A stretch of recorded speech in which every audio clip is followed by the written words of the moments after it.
to our conversation number 2 for the winter series. So much has been happening in our world and in our country.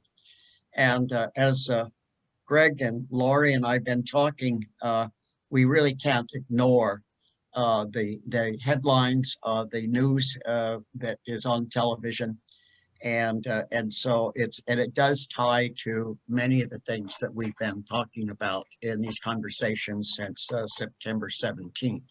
So we're going to begin this evening with a video, and then I'm going to have a series of questions to ponder, and then we're going to go into a breakout so that you can discuss those questions and then come back into the main room. And then Greg will lead us in a discussion of what happened in your breakout rooms. But this is one of these situations where, just like me as a priest, I had to throw a sermon out last week and talk about what was going on in the country, and so we have to do that from time to time. So, Laurie, if you'd go ahead with the video, please. Wednesday's attack on the Capitol by a mob of the president's own supporters was unprecedented in modern American history. But in a powerful video, Arnold Schwarzenegger, former governor of California, is warning how what he, as an immigrant from Austria, is seeing in echoes about the rise of fascism in Europe. I was born in 1947, 2 years after the Second World War. Growing up, I was surrounded by broken men drinking away their guilt over their participation in the most evil regime in history. President Trump sought to overturn the results of an election, and of a fair election. He sought a coup by misleading people with lies. My father and our neighbors were misled also with lies, and I know where such lies lead. Joining me now is former Defense Secretary William Cohn, who also is a former House and Senate member. Secretary Cohn, first, what do you think about Governor Schwarzenegger's comments? Well, I think we should look at him and his history and his father's history and take him at his word that he understands how the rise of fascism in his country, Nazism, came into power. We're seeing, and we did see during that period, the rise of anti-Semitism, the attempt to murder every single Jew in Europe. They succeeded in murdering 6 million, and we saw it just in last week. There were those who were wearing shirts that said 6 million's not enough. And we saw some of those marchers in Charlottesville saying, blood and soil, Jews will not replace us. So that was the rise of anti-Semitism in Europe. We're seeing the rise, certainly, or the continuation of racism in this country. And Adam Schiff, whom I admire a great deal, talked about the big lie that the president's been spreading the big lie about the fraudulent election that has taken place. There have been several big lies. The first big lie is that we've been told in this country that everyone is created equally. All men and women are created equal. That's not true. We've been told that equal justice under law. That's not true. There has never been equal justice under law in our country. And now we're seeing the white backlash, or white lash as it's called. There was an interesting book written by Carol Anderson, who wrote a book called White Rage. What is the basis of all of the rage? It's because white people have now come to the conclusion that the playing field that has been so uneven in the past is now being leveled. And when the playing field is leveled, people have to be judged based upon their character and capabilities and not upon their skin color. And that's part of the rage in which they're seeing people of all colors, religions, ethnicities, races now are able to compete. And when they are able to compete, they prevail. So it's really about racism, which goes back to the core of our country, that continue to this day, that we saw 100 years ago with the Tulsa massacres in Tulsa, Oklahoma. Same thing. Black Wall Street burned down. Why? They were prospering. They were creating jobs. And the white supremacists, so-called, burned it all down because they couldn't stand the competition. Hey there, I'm Chris Hayes from MSNBC. Thanks for watching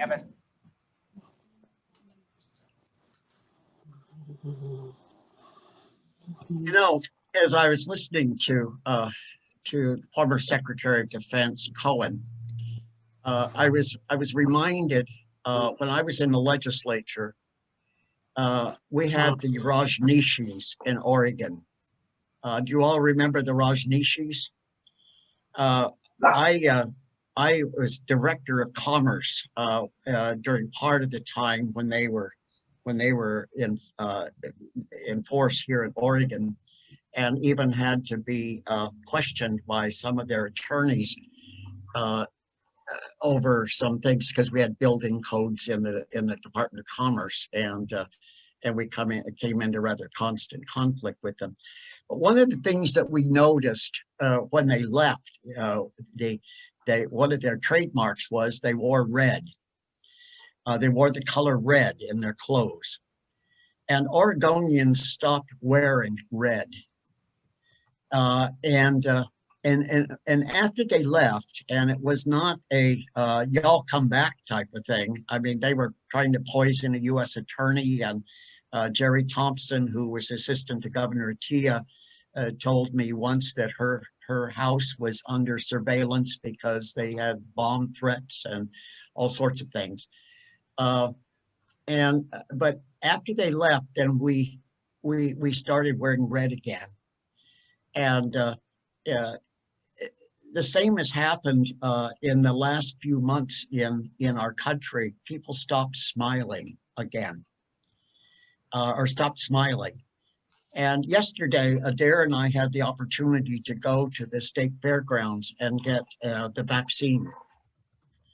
And I was sitting there talking to one of the people, and they were great. We had National Guardsmen, and there were volunteers all over the place, and nurses and doctors from Salem Health and everything. And Adair and I were in a buoyant mood. And as I sat there with one of the people that was doing some checking, I told them, I said, this is kind of like 3 Christmases rolled into one.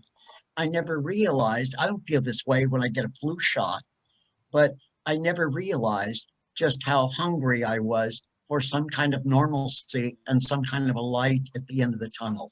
And that's what I felt. And today, you know, people have been asking me, I've been getting notes from folks, how are you feeling? How's your arm? How, you know, are you feeling okay? And yes, we're both feeling just fine. And no, my arm didn't hurt until today when I was doing a church service, and I had to lift my arms a lot, and all of a sudden I felt a little twinge. But other than that, it's been just great. And so, you know, well, the Rajneeshis, with their exit, we were able to start wearing red again. And I'm confident that with the vaccine and the things that are going on, there is hope for the country. And I think that's what we need to keep in mind. But I've got some questions that I'd like to pose, and I'm going to use some words that we perhaps have kind of ignored that we need to talk about right now, because these are serious times. And first question I'd like to ask you to think about as you've spent this week, many of us watching television and the news coverage, what did you see as you watched all those hours following the coup attempt at the Capitol on January 6th? What did you see as you watched all those hours following the coup attempt at the Capitol on January 6th? So keep that in mind. Secondly, how did it compare to the riots and the demonstrations in Portland and Minneapolis and Washington, D.C. and Seattle during the last 7 or 8 months? There have been folks that have tried to compare the two. And as a political scientist, I'm not sure that we can compare the two. It seems to me like they're different things and different circumstances. But that's something you can talk about in your small groups. And then, so have you as individuals and as people obviously active in this conversation, so you probably are more aware than some might be, some of our brothers and sisters in the country might be, you probably are more aware of some of these circumstances than others. But have you noticed anyone comparing what happened January 6th with what happened in those earlier demonstrations and riots. And then I'd ask you to think about this. Is what you've seen from the Capitol, is racism a part of this? Is racism a part of what you've seen from January 6th and now during these following days? And something else to look at. Did any of you notice, like I did, that this was pretty much a white show? Think about that. How many people of color did you see in the demonstrations at the Capitol? 2, 3. Yeah. And so let's ask ourselves then, as we go into the small groups, how is racism involved in the events of January 6th? And is it a legitimate comparison? Or is it apples and oranges? So now, Lori, I'd like to break into the small groups, and we'll spend 10 minutes doing this. So discuss the questions that are raised in the introduction and come back prepared to discuss the content of your breakout. And did you learn something from the conversation, and were you comfortable as you talked about it? And each of you may have different takes on it. There's no wrong or right answer. It really is, how do you feel? How do you feel right now? What did you, and how will you feel in the small groups? What's your opinion? It's your opinion in this conversation that really matters. Hey, Lori. I'd like to, before you, as you're going into groups, Yeah, Greg. up is to welcome Jesse. He's a new member to the group. Welcome, Jesse. Glad you're here, Jesse. Jesse and crew, looks like. Yep. Welcome. It's Kenny. It's Kenny. Jesse signed me up. You're Kenny? Yes. Great. Welcome. Hello. And what was your, and I didn't get your name. What is it? Kenny. Kenny. Kenny. Okay. Yes. Thank you. Glad you're here. I'm glad I'm here too. Thank you. Rooms are open. Go ahead and go into your respective rooms.